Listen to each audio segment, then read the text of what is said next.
Mav's Coffee Clarity with Denise is brought to you in partnership with Drive Media and Consulting and their premier sponsors. Subscribe on your favorite streaming platforms and share. If you just found us, welcome. And if you're a regular, welcome back. Denise DiGrigoli has spent her life in the creative industries as an entrepreneur, helping people transform their visions into thriving businesses, working with individuals and teams to find their purpose and live their life vibrantly. On her pod, Denise delivers business intel and life hacks with wit and wisdom in short shots like a strong espresso with a solid sense of humor. Enjoy this episode of Mav's Coffee Clarity, and here's Mav. Welcome, my friends. You're on Mav's Coffee Clarity with Denise. We're a show designed to move you forward in work, life, and self-care. And come on, who doesn't need that nowadays, my friends? If you're new, welcome. We're a show designed to share business intel and life hacks with inspiring guest interviews. And when we're not interviewing really incredible forward thinkers, it's just me.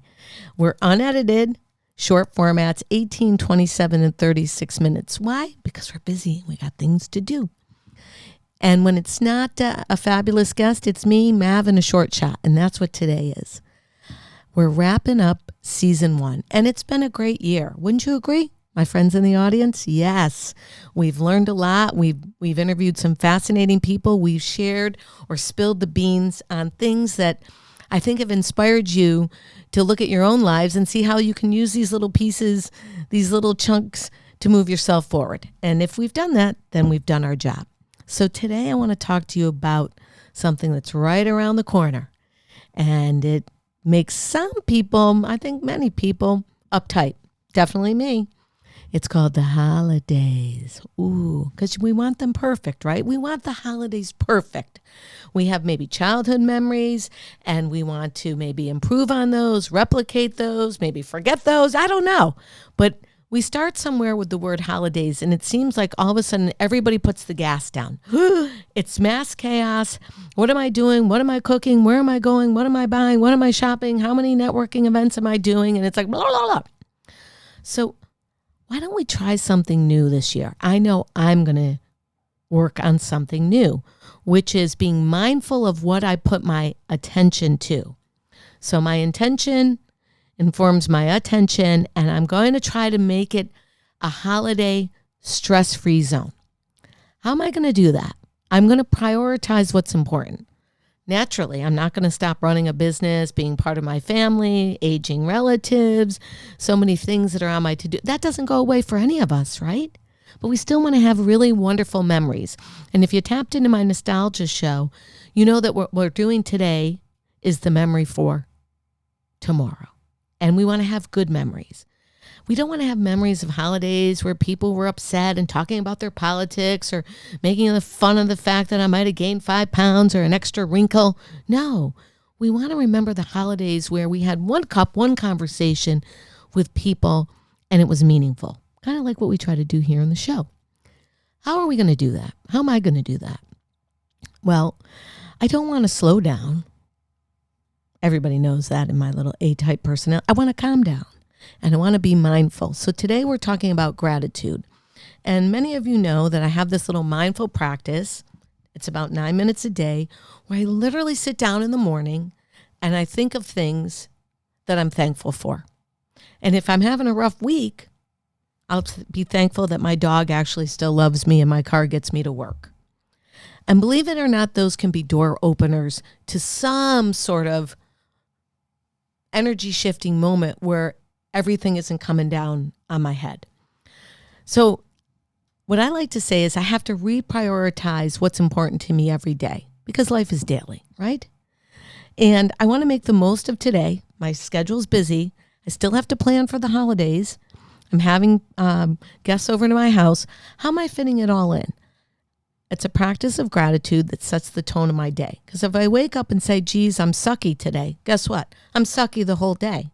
But if I wake up and I say, I've got great people working with me, we've got great ideas, we're helping people move forward, and I'm looking forward to this holiday because I'm going to see so-and-so and so-and-so and so-and-so, and I'm going to have a great conversation with them, then I've set that tone.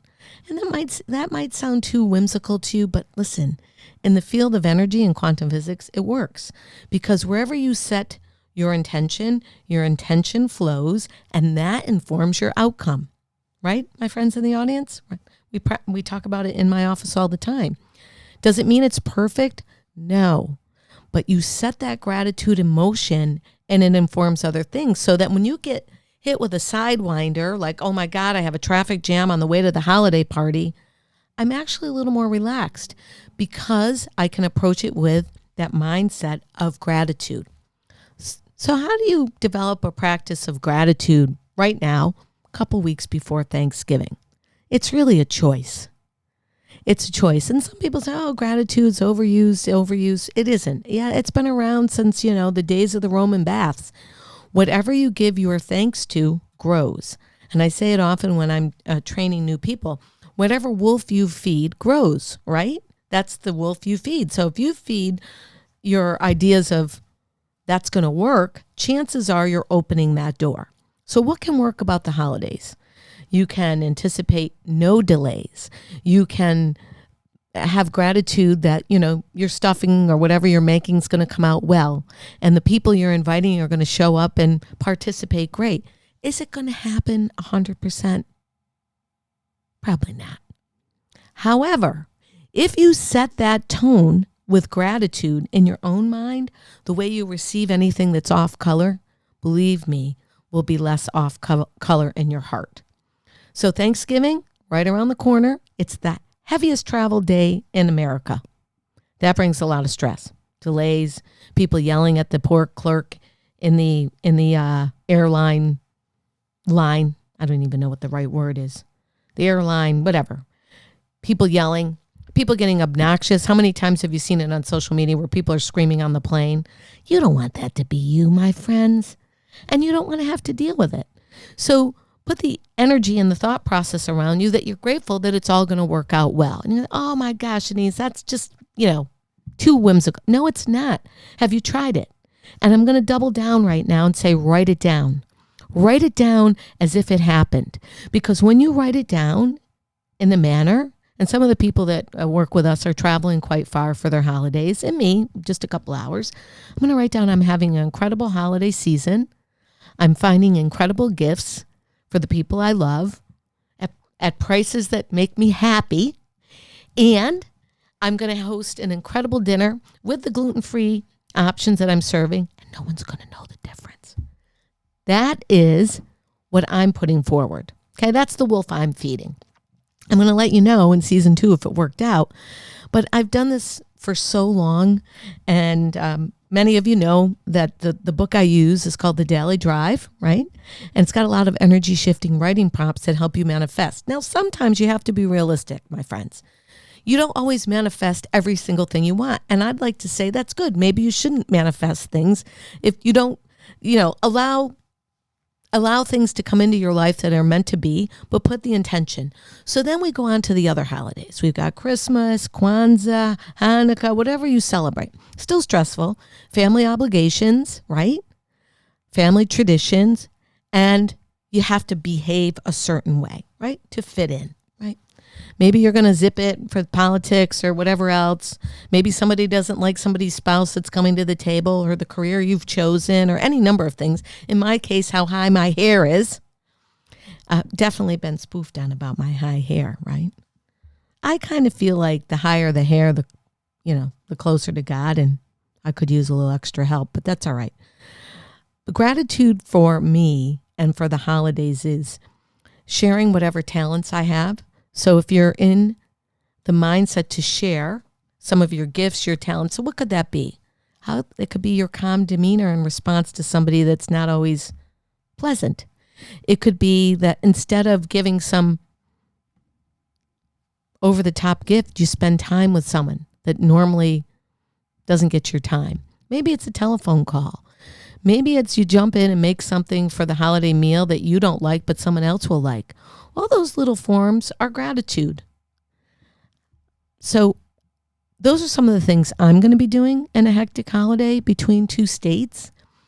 And I think that no one can make you feel anyway. This is an Eleanor Roosevelt quote, right?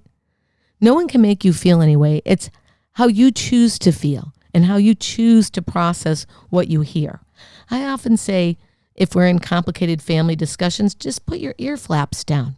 Don't take it in, but be there, because ultimately your family and your close friends, I'm guessing, really truly care about you. And maybe the holidays don't bring out the best in them either. So can we give them a break? And maybe if we role model the behavior we seek by being calm. See, I'm talking to myself because everyone knows I'm not always, on the quieter side. If I role model a leadership behavior, like I'm not going to maybe snap back at you if you say something that I don't agree with. And maybe if I say something like, well, why do you feel that way? Or tell me more. Or, you know what? This isn't really the right time or place. Can we talk about it another time? These are great options, right? And this can open the door to really enjoying the holidays. And remember that most people want to go into a holiday or a new job or a tough situation with an outcome. And in their mind, they want to win, right? They want to have a good time. They want to get through the tough conversation. They want to get through the job interview. They want to get through the client negotiation. They want to get through the holiday with what's important to them.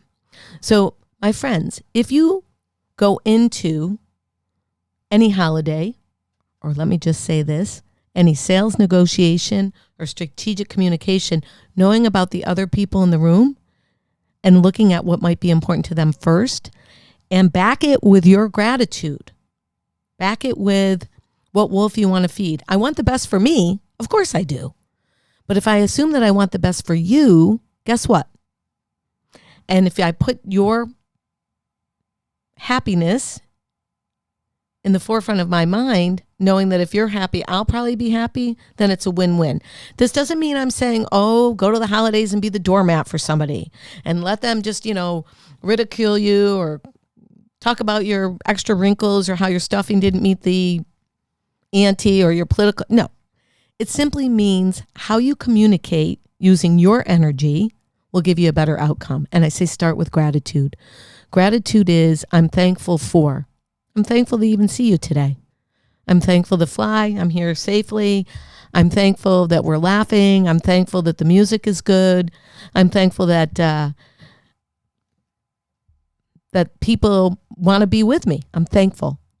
And I'm going to show up as the best version. And then I'm going to prioritize myself. What are my priorities? If it gets too hot, I'm going to leave. I'm not going to leave angry. I'm just going to say, thank you. I have another obligation. If I'm having a really fun time, I'm going to show you appreciation. You are so incredibly smart. I'm so glad I spent time with you today. And I'm going to take time for myself. And I say this often, and believe it or not, I don't always do it as much as I like. What's time for myself? It's my 9-minute morning reflection. That's non-negotiable for me, old Mav. That's how I Mav through the day. And then I try to find time to sneak away for a yoga class, a walk, a hike. I make a little something special, like I'll make a cake and I'll make an extra round of frosting and I'll throw the frosting in the fridge. And when no one's looking, I might have a dip of the frosting. All right? That's what I do. You do. I'm not suggesting sugar out, but that's what I do. I also want to remember why the holidays exist. And that is a form of gratitude. It's to bring us together in our shared family values and the newness of who we are and our own creative expression. One thing I never want to do is squelch anybody's creative expression. That's the one thing that can really trip me up when I hear it at a holiday event. So what I do when I go in is I'm okay with being me. High hair. Definitely bringing my creative thoughts to the table in a respectful manner and with gratitude.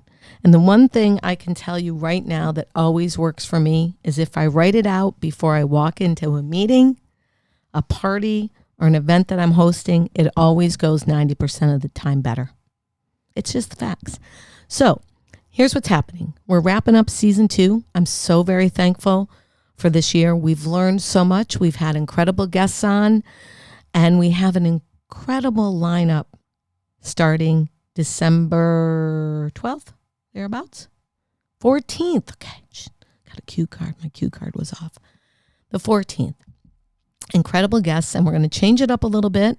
We're going to have short shots. We're going to have guests, and we have a new little segment called Mav and the Fox, where Troy will come on, my husband and business partner, the fine art conservator that he is. As you all know, he's a lot more conservative than Mav. He's quieter, but he brings on some really interesting points of view when it comes to being in business as an entrepreneur. So we're going to be answering your questions there, and we're going to be doing a couple events throughout the years where we're going to have throughout the year where we're going to have some interactive workshops online where we're going to probably have Robert Ortner back doing some yoga. We're going to have some improv classes. And the greatest thing about Mavs is we're building a little community of spirited individuals that move forward with their gratitude, with sharing their incredible life hacks, their wisdom. I like to call it spilling the beans. So it's been really an incredible year. Just whatever gratitude means to you, try to bring it into your day every day and share it with those that you care about and you love. Mav's Coffee Clarity were designed to move you forward in work, life, and self-care. And peace out, my friends. Mav has got to get ready for season 2.